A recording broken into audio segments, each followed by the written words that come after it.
Welcome to the Listen Up Show. My name is Chris Jarvis. We've already kicked it off with a little bit of a pre-show. If you want to call in early, we just chat. Sometimes it's interesting. Sometimes it's kind of like, I could have skipped that. But either way, you can get some emails done. And for everybody who's just joined, we'll say this a number of times, go ahead and put your name in the chat box, where you're calling in from, and the organization you're with, so we can all meet each other, because we are looking to do corporate citizenship better together. And one of the ways we do that is through learn, connect, and act. So we're going to learn some things, we're going to connect with each other, and then we're going to think about some ways in which we can act in the direction or to implement these things, these good ideas that are coming our way. So by way of introduction for everybody who's joining for the first time, what is the Listen Up Show? Listen Up Show started with the Atlantic Canada Volunteer Council a few years ago, and we've done this, we're coming up on 3 years now. The idea was, how can we bring the best of the best, people who are doers, shapers, actors in corporate citizenship, specifically focused on the actions or supporting the actions of employees on behalf of the company, doing good in the community. How can we bring that together, create a conversation? Somebody said, you know what, if we listen up, we could, move forward. It was kind of like the forward progression there. So that's why the term Listen Up. And then the RW Institute sort of made it more broadly accessible, working with that network. And so each month we have a really cool person come on the show and focus on a topic. And we're going to get to that in a second. I'm going to introduce our guest this morning, Jerome Tinnelli from Marriott. We're going to come back to him in just a moment. But again, for everybody who's just jumping on the call, put your name in the chat box. First of all, find the chat box, put your name in, then put the organization you're with, and then go ahead and tell us where you're calling in from. Just like Michelle Fong did, she's with Oracle, she's in San Francisco. Meredith Wolf, Cincinnati, Ohio from Fidelity, great to have you with us. And another Netherlands person here, Laneka, thank you for joining, she's awesome. So go ahead and do that, and we can all meet each other. If you want to do what Alyssa Jarvis has done and put in your LinkedIn URL, we can, I was going to say creep each other, but that's kind of weird. We can check each other's info out. Let's just leave it at that. Online, just share your LinkedIn info. You're not required to do that, but if you want to, you can. Okay. Before we get started, I want to let everybody know, because getting word out takes a few times. We are doing something called the Virtual Volunteering Accelerator. Forget the word fund, but this is for nonprofits. And we are trying to get 1,000 nonprofits through a training program. It's a 2-week training program to show them how to do online volunteering. The pandemic's going to be with us for a little while, and there's a great opportunity to help some of these nonprofits around the world. But the nonprofits themselves are wondering, how do you do online volunteering? What kinds of things can I do? How can I get support for the things that are important to me? So we're working both ends of the problem. We're working as Realize We're the company, which is who I'm with. We work with companies on their employee giving and volunteering programs, and we're working with them on a 4-week version to digitize their entire program. So we're doing that with a number of companies right now. On the other side, through the Institute, we're offering this free to nonprofits program where they are able to accurately receive that virtual volunteering, because usually the burden of carrying virtual volunteering to a successful completion lies with the nonprofit. So we're trying to address that by giving them this as well. But nonprofits cannot pay for it. They have to be sponsored in by a corporate partner. It's $500, not $250. Scratch that $250. That was last year. It's $500. And if the company like AIG sponsored in a few, if you sponsor in a handful of nonprofits at $500 each, we'll take them through, they go into a cohort afterwards. And if they pass the course, we put them on a really cool website and we certify them as a premium nonprofit ready to do online volunteering. So there's an online course that we go through. We give them a workbook that they can keep afterwards. And then once they're completed, they go into a learning cohort with nonprofit representatives from around the world. So we're talking thousands of people from around the world, all working together to improve the process of support and action online. So be sure to check that out. That'll be in the follow-up that you will get. We call it the Listen Up follow-up. It will be in your emails by noon tomorrow. In the meantime, We're going to get started with our guests with the show here today. Jerome Tinnelli joins a long list. I think we're almost at 30 individuals now over the past couple, 2.5, 3 years who've joined us. We've had individuals from TripAdvisor, Accenture, Target, AstraZeneca, Lindsay Buss, who I think may be on the call today, from World Bank, Sarah Chapman, Deloitte Canada, all over the place. This is, believe it or not, just a partial list. And I'm thrilled to be able to have Jerome Tinnelli join that long and growing list of exceptional individuals who have something to say, a real point of view. You may not pick it up as easy, quite as I did when I first met Jerome. Do you remember, Jerome? It was at the Starbucks it was in Silver Springs, just outside DC. Yeah. And he seemed cool, very calm, very put together. A little bit intimidating. You know how when people are quiet, they're a bit more intimidating, so that kind of thing. And then as I got to know him, Jerome will tell you exactly what he thinks, and it won't be some random thing. It'll be a very considered perspective. And Jerome and I got to know each other pretty well over the past, good grief, 1.5 years on the Baltimore Impact Council. It's been closer to 2 years now, which is really surprising. Oh my gosh. Jerome Tinnelli is the co-chair with individual Jessica Grappa from Comcast, and they've been leading this effort. And together we're going to put out a report in Q2 of this year on employee volunteering in Baltimore, Maryland. I'm wearing some of Jerome's swag here. See, it's the PG version. Well, no, it's not, which is why I can't show you the back. That's right. It's on the back. It's on the back. But I do wear this t-shirt through airports, and I get a lot of looks, but it's okay. It generates some good conversation. Jerome, we're really glad to have you on the show today. Welcome. Thank you. Looking forward to this conversation. Me too. Glad to be here. As you can see on the slide, Jerome is the manager of social impact and volunteerism for Marriott. How long have you been doing that? November 2017. So just over my 3-year mark with the company. Okay. Brilliant. And over the past year during the pandemic, well, that's an assumption. When did you begin the architecting social good consulting? What's so interesting about that is it actually started years ago. So probably closer to 5 years now.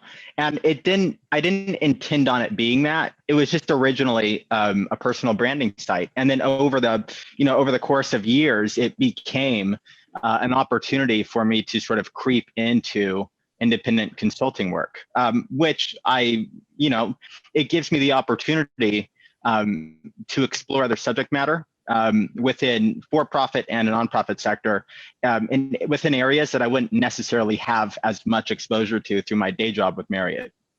Okay, cool. Well, maybe you could tell us a little bit about what the day job at Marriott is, and maybe do some compare and contrast. And while Jerome is sharing that, there are 3 things that we're always looking for in the chat. If you hear something that you have a question about, obviously ask the question.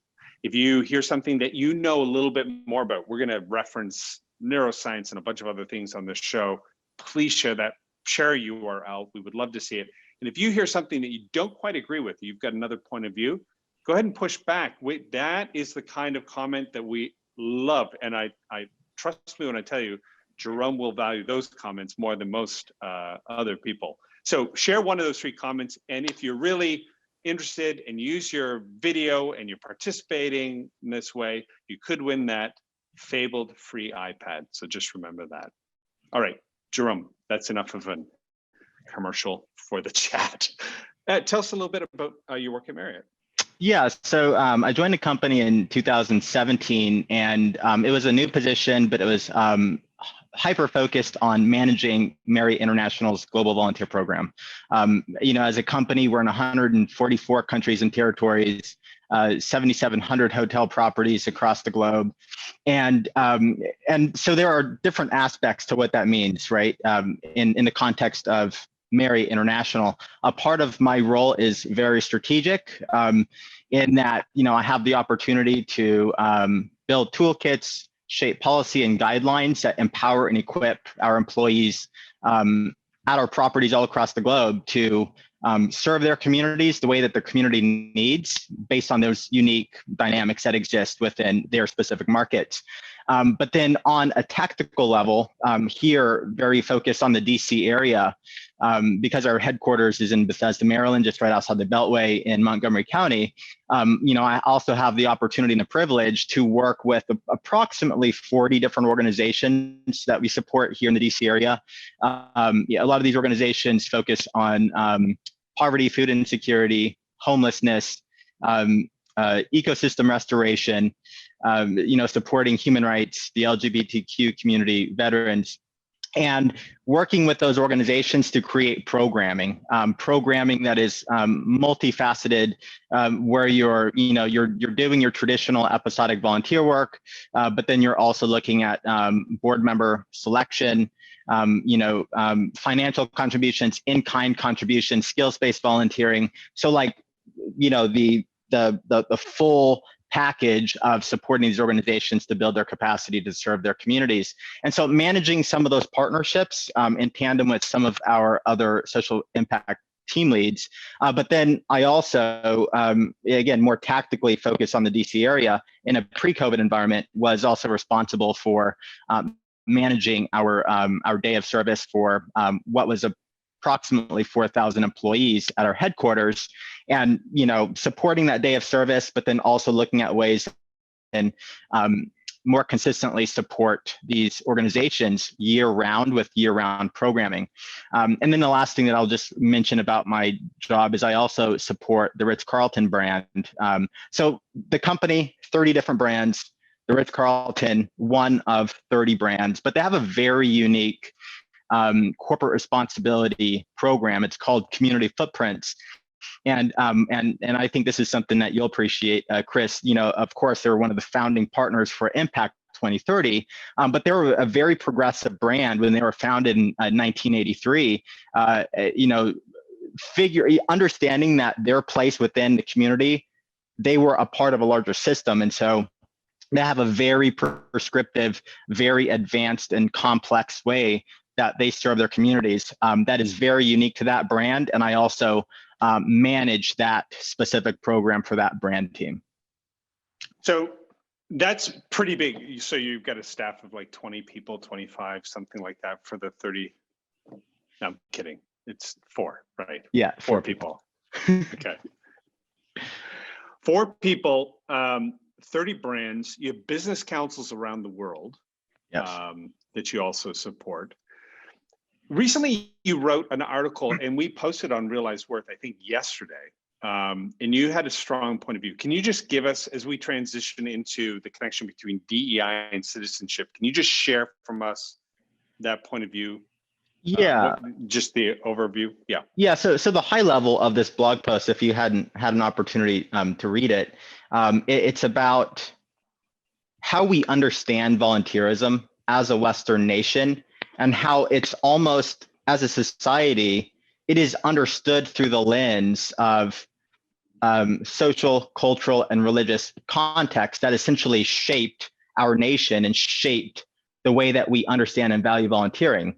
And sometimes the way that we believe or think or have been taught to volunteer might actually perpetuate harm in the communities that we're actually trying to solve. And the last thing that I'll say is, the way that we understand volunteering with the sort of American Western context is very different than how it's valued across the globe, right? 70% of all the world's volunteering is informal, not through formalized institutions.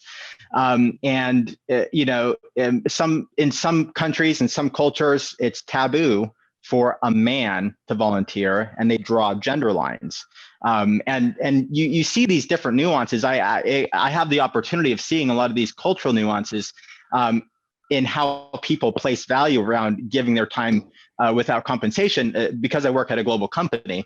But I think too often here in America, we place a very specific lens on it that isn't always valued globally. And because we're so diverse as a country, it's not always valued the same here within certain diverse communities. Okay, so an interesting thing about that, and we've talked about this, and you've heard me talk about this. Human beings are hardwired to help. It's a predisposition, like to eat food, to sleep. It's a reward system. It's built in to help. And you've just made the point, yeah, but that helping, 70% of it is informal, which I think we would all realize as well. It becomes difficult, and this is the first venture into the connection to diversity, equity, and inclusion. It becomes difficult then, I think, and you've just articulated it, to take a form of helping and drop that in any context, social context around the world, and say, here's what we came up with in North America. Can you do that in India? Mm-hmm. So how do you manage that? Because that seems like the first frontier of understanding diversity, being inclusive, and creating equitable opportunities for people to participate in these programs. How do you overcome what you may not even understand? How do you address that? Well, you have to get smart about the culture and the society in which you're having those expectations of. One of the things that I'll share, most people don't know this about me. I was in the military for 8 years, right? Before we would deploy, we would do a lot of cultural sensitivity training. And we did that very deliberately because we also had to understand our place within the context of a very different culture, geopolitical dynamics, everything. And I think we don't do enough of that from the corporate volunteerism standpoint. And what I'll share is this. I think we often talk about becoming more multicultural as companies, as organizations, as governments, entities, yet we don't. So we want to become multicultural, but yet we still have an expectation that those that we bring in to create this more diverse and inclusive space conform to an already existing cultural norm, right? Which is sort of like works against the idea of actually being multicultural. When we place our value and our understanding, American understanding of volunteering, and we say, okay, we have hotel properties or we have employees in India, China, Africa, you name it. And we say, well, we expect that you're going to conform to this idea of volunteering.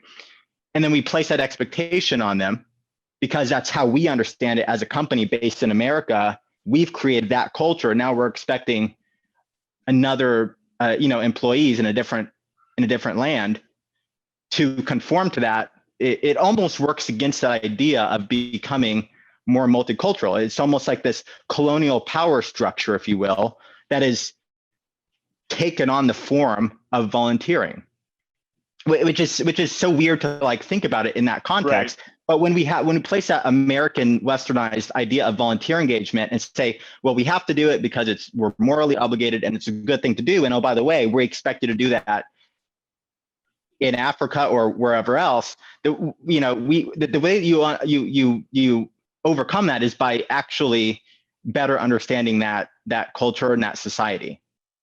Okay, and that's that. Let's bring that back home. We could drift off into that, and I'm going to come to some questions here in a second, Julie. So I'm going to check in with you. You have in the article you directly state that same kind of colonialism helping. Which was commonly known at the turn of the last century, as the white man's burden. That approach not only is inappropriate or not helpful when we go abroad, but you're running into situations where corporate helping on the eastern seaboard of the United States can also be very much like that. Yes. Oh, absolutely. How have you worked that through with Marriott? How did you come to understand how you were being perceived as the helper? I don't know that I've had to confront it directly. I don't know that that's something that I have seen, right? I think from the work that we have done, in the DC, Baltimore area, we haven't necessarily come into contact with that sort of issue. But I suspect when you go to other markets or other states, Minnesota, or if you go to other states where there is a big population of immigrants and refugees that you're trying to support, I suspect that you might run to that more often. Okay, so let's drill down on DEI. In the notes for this call, when we were talking about the connection between DEI, diversity, equity, and inclusion, for anyone who may be unfamiliar with those terms, and employee volunteering, community investment, we referenced, and I'm going to bring up the quote here in a second, we referenced a McKinsey study from 2 years ago in 2018 that said the two departments basically don't even know what each other's doing, which is weird because there is an obvious intersection here. These two conversations do merge quite strongly. That was 2 years ago. That was pre-George Floyd. There was a lot of other George Floyds out there, but somehow the straw snapped. The one that broke the camel's back seems to have snapped, hopefully snapped. And now we are seeing this coming together, these two groups.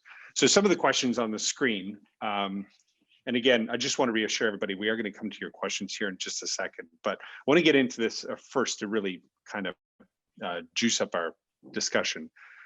The first one was, how can employee volunteering help us understand how each employee has both an unconscious and cognitive bias? Let me just stop for a second. Unconscious or implicit bias, this is hardwired. You will never know you're doing it when you're doing it because it's invisible. It's just a part of your evolutionary wiring. Cognitive biases, by extension, are shortcuts or little stereotypes, rules of thumb that we use to work through a ton of information each and every day. So we use these little shortcuts, and they can be, if they dress a certain way and talk a certain way, they're gay. If they're this group, they must act this way, or they have these attributes. They're just, we apply them to everything. Rules of thumb about the way we make food or the things that we do. They're all over the place, but they're both there, and they both get in the way of DEI. Have you found, in your experience with Marriott, employee volunteering as an opportunity, and certainly because we talked about this at Realize Worth, to untangle some of that, or to occasion a conversation, or is Marriott at that point yet?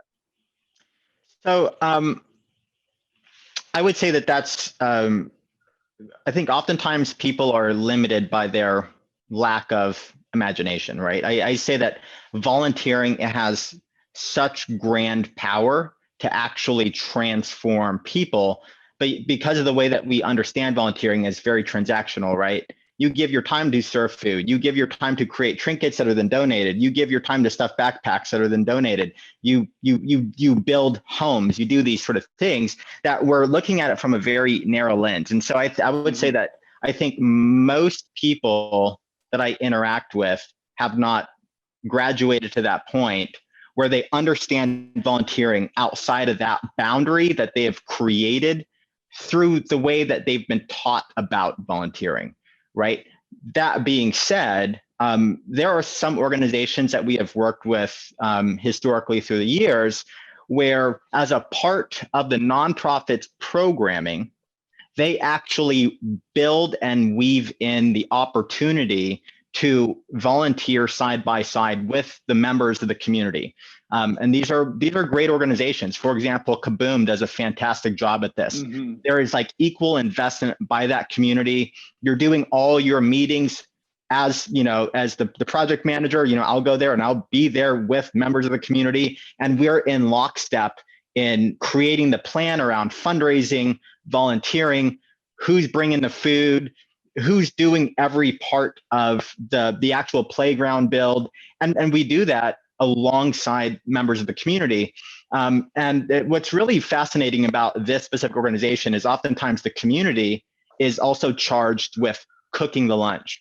So then you have an opportunity to break bread and eat with those that you have planned with side by side and you're working side by side with. And it's an opportunity for conversation and actually like real cohesion and community building through just talking and dialoguing with folks Right. who might not be within your immediate community or circle. That's one example. And I think, unfortunately, there are too few of those examples when you look across the landscape of volunteering. And there are a couple of organizations that we support that are that deliberate. And I'm not going to say this is all the fault of corporate America, right? I think there also has to be that willingness. There are two parts of this. There's a company, and then there's a nonprofit, and then everybody's got to come together to create that mechanism that works for both parties.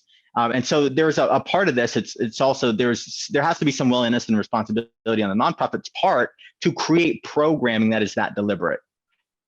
Do you find nonprofits, you said it's hard to reimagine. It's hard to imagine what you've not experienced. Do you find nonprofits also struggle with that reimagining? And if so, I'm going to assume the answer is probably yes, some of them. Any ideas, any thoughts about how to help them think about things in a different way, a new way?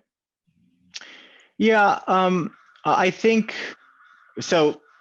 Again, I worked in the nonprofit sector for 6 years before going to Marriott, right? So I've seen some of these barriers that exist within the nonprofit sector at large, and I think too often in the nonprofit sector, the ideation might be there, right? These great ideas might actually exist. Unfortunately, many nonprofits are constrained, right? They're constrained with too little staff, too little funding, too little time, too little infrastructure. And there's a whole conversation, I think, to be had about the limitations of strategic philanthropy, right? What limitations does restricted funding or the way that foundations or large companies or philanthropists, how do they fund organizations, and what expectations do they place on an organization that only limit what an organization has a capacity to actually achieve, right? And I think too often, what could end up being a butterfly ends up staying as a caterpillar in a cocoon because of a broken funding model. So I think the ideation is out there. I think for many nonprofits, all they want to be able to do is to educate people about their placement, their critical issue they're working to solve, their community, build that empathy, right? Like you want funders and volunteers to think of the community that you support as being that in-group, because that's how you get more support. Right. And so they look for those opportunities. I think too often they're constrained in some ways because of the limitations that are placed on them as an organization. And so instead of saying, well, let's think about this big audacious goal, they're saying, well, let's just address the most immediate needs that we have the funding and support for now. And then they get wrapped around that hamster wheel, and they never get to the big audacious goal. Right. This is a great example of how systems are great, because as a species they allowed us to do things that on our own we wouldn't ever be able to achieve and sustain it long term. But they can also be very confining, because if we're putting expectations on the nonprofit in terms of certain metrics in order to get a certain amount of funds, you're right, they're never going to break out of that model. So I'm going to come back in just a second, and I want to explore the idea of virtue signaling with our community investments. So we're going to unpack that.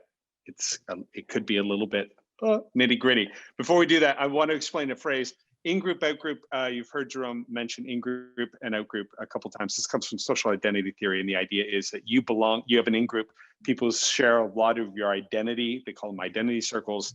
Your socioeconomic status, the language you speak, where you grew up, a whole bunch of other things, religion, interests, shared interests could be a strong identifier with somebody else. Outgroups are people that you perceive as having very little in common with. Now, that may not be true, but you're running a cognitive bias, a shortcut, and you're making a valuation on that person, and you're like, they're not really like me. And it becomes hard for your brain to automatically trigger empathy to imagine what it would be like to be the other person. So they're just not quite as important as your in-group. It's not that you're a bad person. And if you're thinking, I don't do that, you're wrong. You do. All human beings by default have to do this. It's like breathing. If you think, I breathe underwater, you don't. Okay, it's the same kind of conversation. It's an impossibility. You have to do this. So Jerome is, and rightly so, and I love this. We went from around the world to right back here. It's about humanizing our out group so they become part of our in group. And then that changes the equation quite a bit in terms of how we work with them and what we're taking away. So that's just a little bit of there, more than I meant to say. Let's go, Julie, can you give us some of the questions that you're seeing in the chat box? And Jerome, we're gonna kick them over to you. And then we're gonna come back to that virtue signaling idea. Yeah, sure. So Samantha Sullivan wants to know what the key focus areas for giving at Marriott are. And I'll piggyback off of that. Tanya Jackman wants to know how you're engaging employees in other countries as well. Yeah, so key focus areas for giving. I would encourage you, Samantha, to go to serve360.marriott.com and you can actually see our goals. But very briefly, we have 4 buckets. When we created Serve 360, which is our sustainability and social impact platform, we really focused on essentially 4 different areas. So in the Nurture Our World space, that's where a lot of our volunteering sits, and we support poverty, food insecurity, disaster relief, vitality of children, which is very specific to our charitable relationship of 37 years with Children's Miracle Networks, or Children's Miracle, Children's Miracle Network hospitals, and ecosystem restoration. Those are the areas that I think that we really focus on when it comes to volunteer engagement. In the Empower Through Opportunity area, that was really focused on vocational and workforce training for diverse communities. So we placed emphasis on developing the employability of youth, women, people with disabilities, veterans, immigrants, refugees.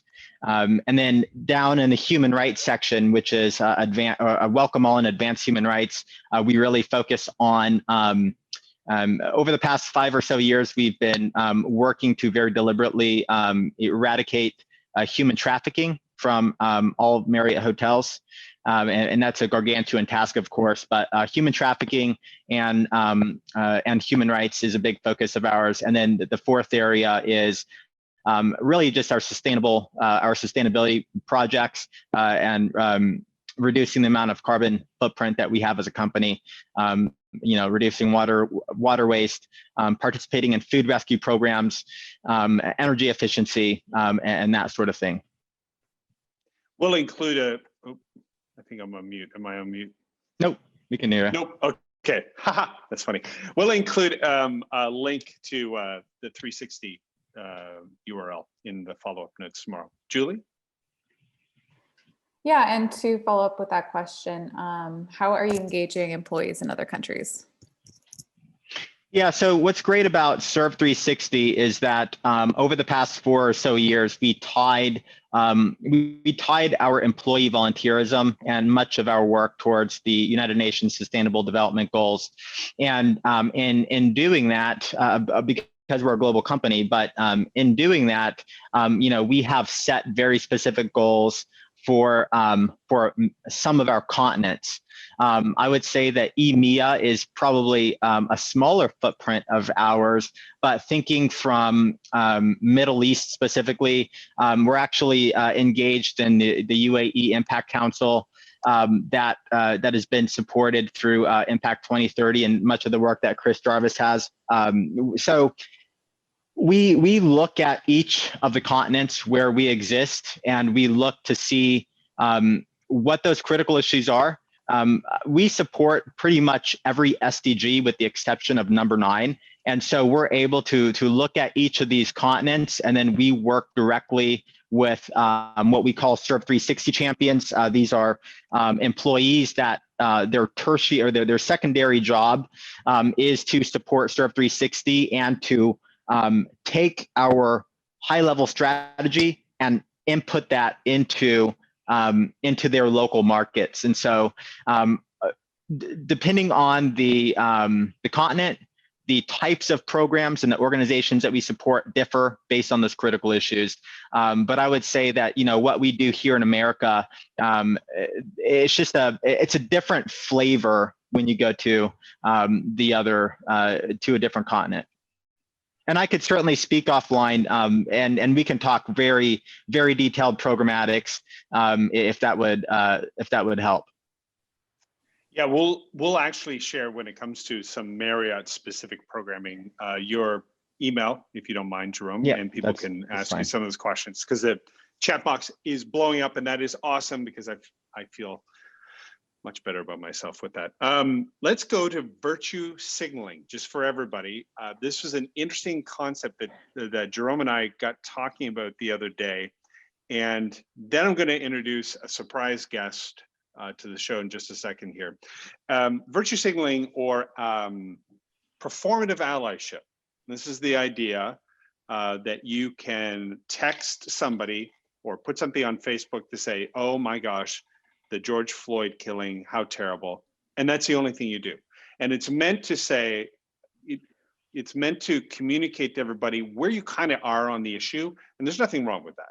That's normal. The difficulty comes in when you evaluate that or hold that up as, I've done something and I'm good, move on, right? Like I said, I didn't agree with that. We sent a memo to our entire team saying it's not appropriate. But if that is all that happens, then nothing substantive is taking place. It's like somebody saying, hey, listen, you're really unhealthy. You've got, unless you change the way you eat and exercise, you probably only have about a year left. Okay, good. You text or you tweet out, I really need to address my nutrition, send. But you don't do anything. 2 years from now, you're probably going to be gone. And that's the idea. You need to do something substantive. So when companies invest in communities to demonstrate where they are on the issue, but don't do any internal work to address the likelihood that that issue is part of your internal culture because of implicit or unconscious bias, it may just be performative allyship and virtue signaling. Now, Jerome's in a difficult place because he's connected to Marriott. So we're not going to ask him anything specific to his own company, but I would love him to be very judgy about other companies. So Jerome, you don't have to, you don't have to do that because we may have that company on the call. But reflect on that. You're part of a mammoth organization that is trying to say, here's where we line up on the issue. What's your perspective on community investment as it relates to this virtue signaling or performative allyship? So what I see is that oftentimes these things, they're happening in like these really weird silos. So when I think about it chronologically, like the traditional corporate response is, okay, let's go public and we'll claim Black Lives Matter, and the public will know where we sit on that. Then they will go the next step and they'll say, and oh, by the way, here's who we're supporting, here's who we're donating to, and oh, by the way, here's our long list of records of DEI or D&I or other awards that we've gotten because of the good work that we're doing with hiring diverse communities, right? They'll go to all their different indices and all their little Forbes and Diversity Inc. And they'll say here all of our accolades that prove that we have been championing this for years.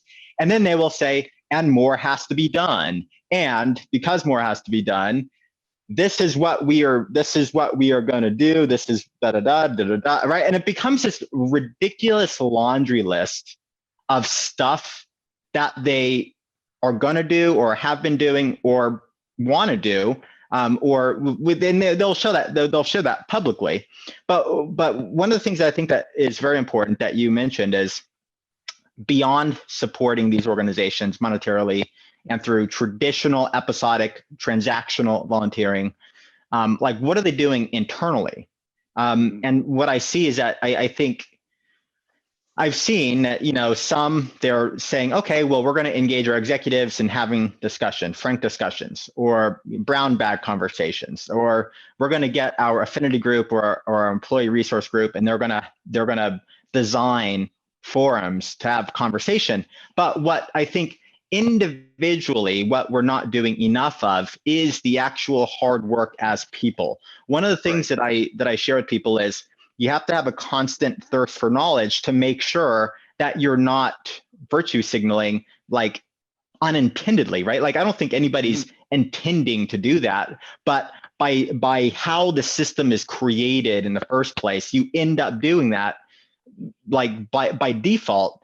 And so what I do, and there are two books that I've read recently, and I reread them because they're actually really short reads. They're actually really great. I read one of these books in like 2 days. It was like 150 pages. It was great.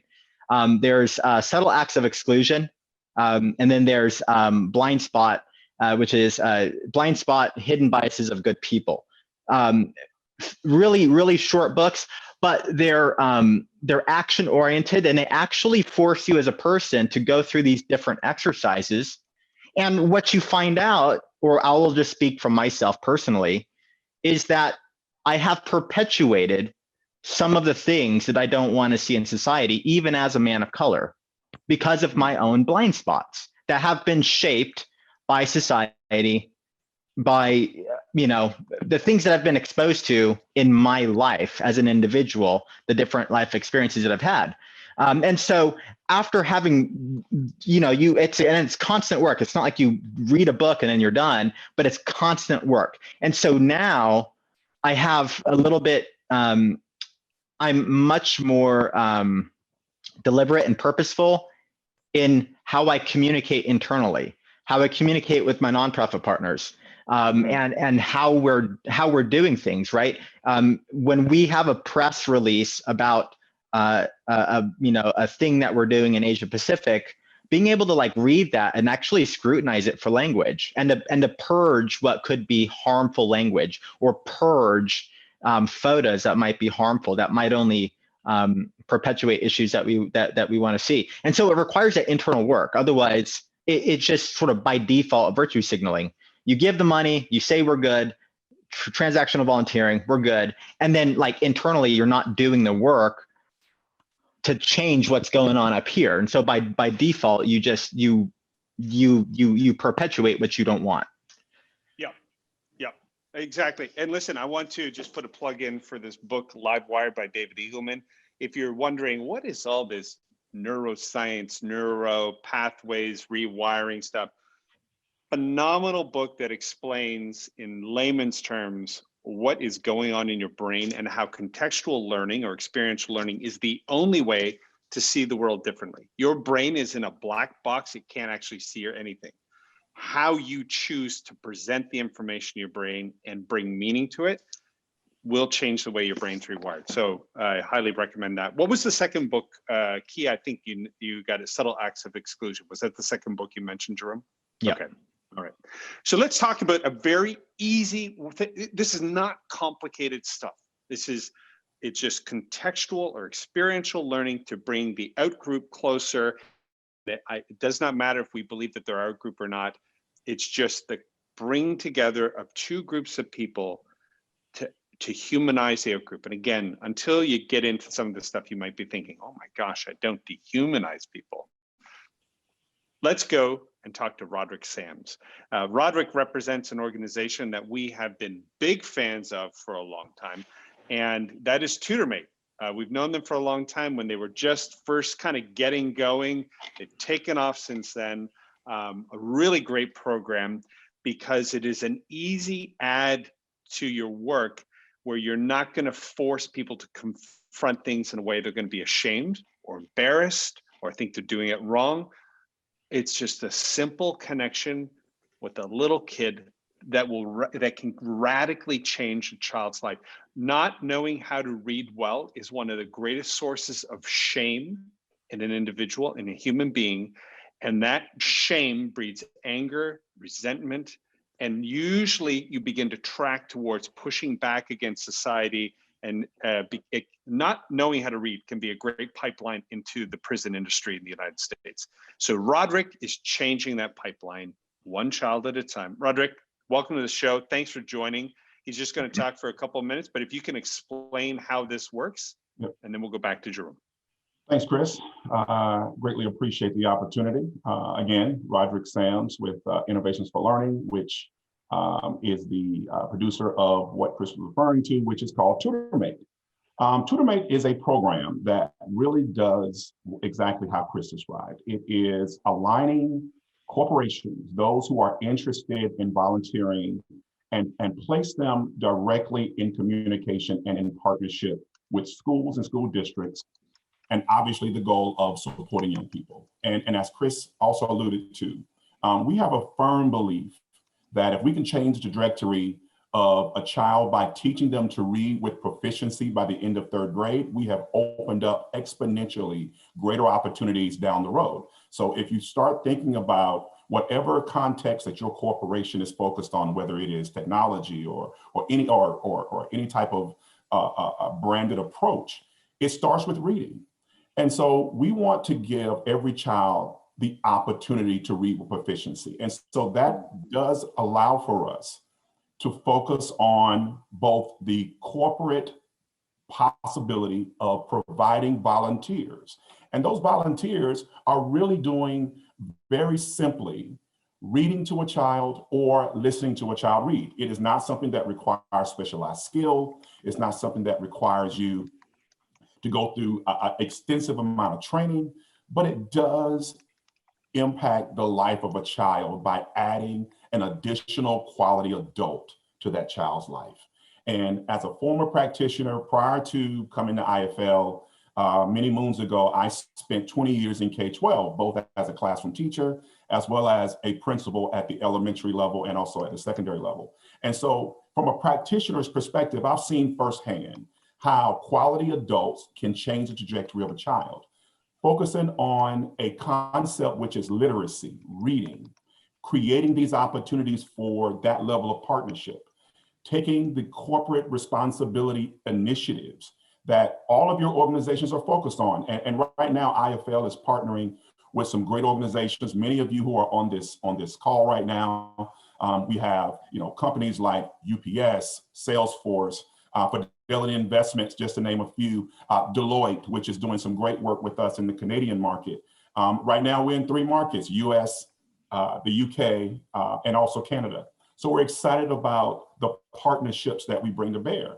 But really, honestly, and very importantly, we all talk about public-private partnership all the time. And we talk about the ways by which corporations and organizations can invest in communities. Many of these communities are communities that are underserved, and many of them are communities of color. So how can we do this tangibly? We do it in 3 ways. 1, by providing volunteers that work very clearly and succinctly with the young people that we will align you with. 2, we make investments in closing some of the learning gaps that are taking place right now under the COVID dynamic, right? A lot of learning loss is taking place, and it is hitting communities of color even harder than other communities. And so we will also provide opportunities for investment in directly improving the literacy experience by providing professionals in that area. But thirdly, we also create a dynamic by which you can actually provide volunteering within your corporation. You can actually have volunteers who will work to tutor fellow employees or fellow partners within the same organization. So we're trying to level the playing field, and we're trying to increase the opportunity for diversity, inclusion, and equity. But one of the things I'll leave you with, and I think is very important to mention, and it kind of goes into what both Jerome and Chris have been talking about. We all know diversity is a fact, right? We know that we're different. We know that we have, different in cultures, different in ethnicities, different geographic locations where we're from. So that's a fact. But equity is a choice. We have to decide that we're going to have equity at the forefront of who we are, not only as individuals, but also the corporations that we represent. But then if we do that, inclusion has to be the action. So that means we've got to be intentional and purposeful in how we do this work.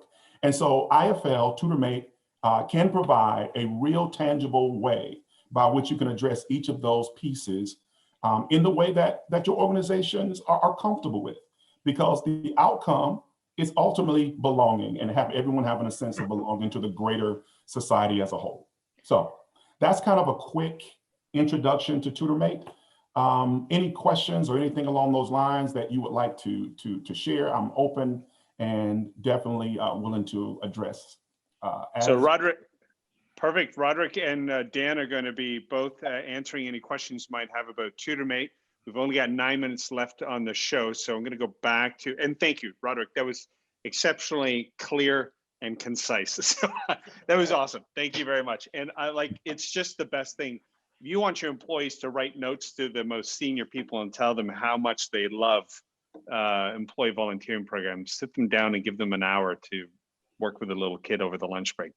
It's a phenomenal thing. Listen, if Jerome, I'm going to come back to you in just a second to ask you what's your biggest takeaway, or it could be advice or concern or caution, whatever you want it to be.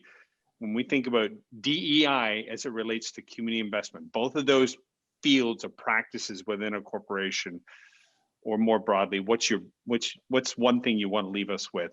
For everybody else on the show, listen, we have a long list of these shows. You can listen to any recording. Two I might recommend. Matthew Nelson from New York Life talks about how he tricked HR into paying for his employee volunteering DEI combo.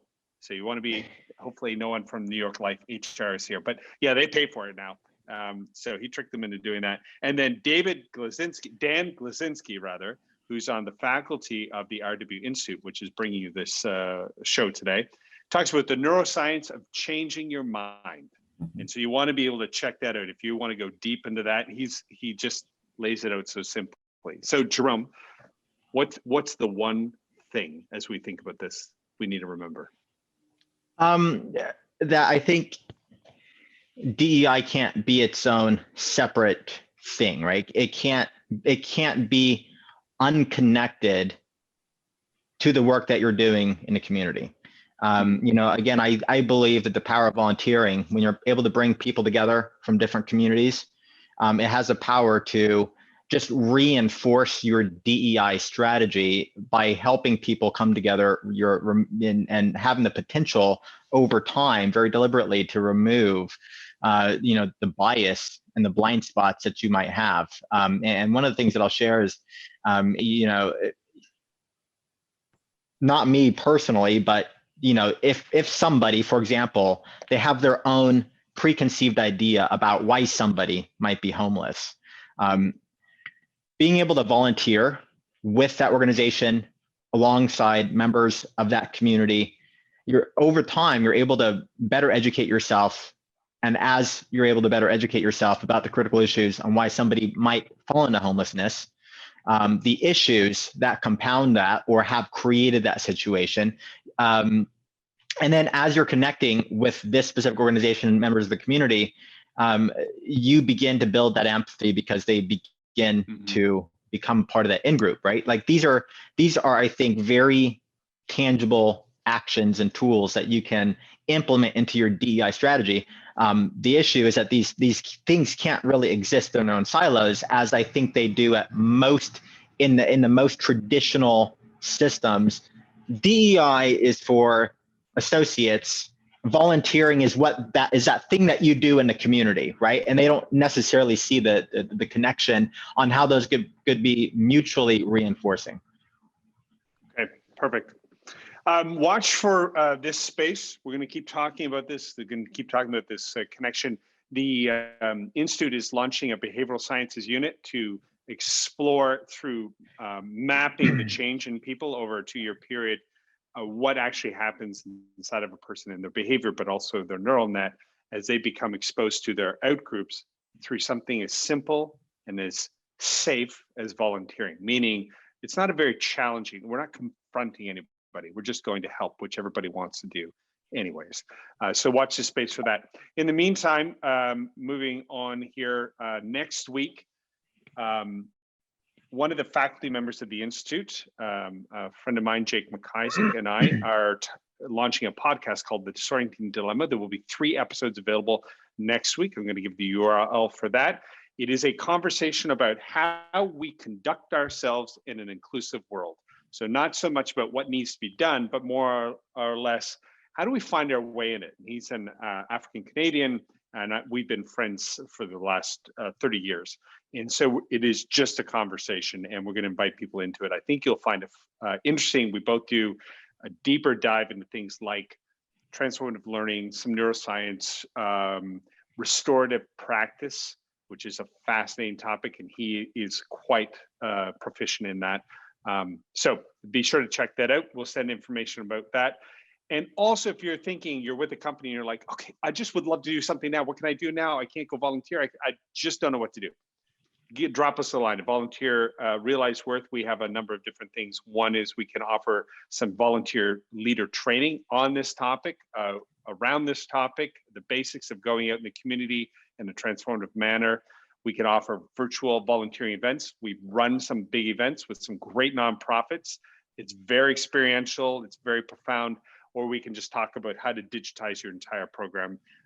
This is not so much a pitch, so much as, okay, but what do I do from here? These are some ideas. We'll have more in the listen up follow-up that'll be in your email tomorrow. So be sure to check that out.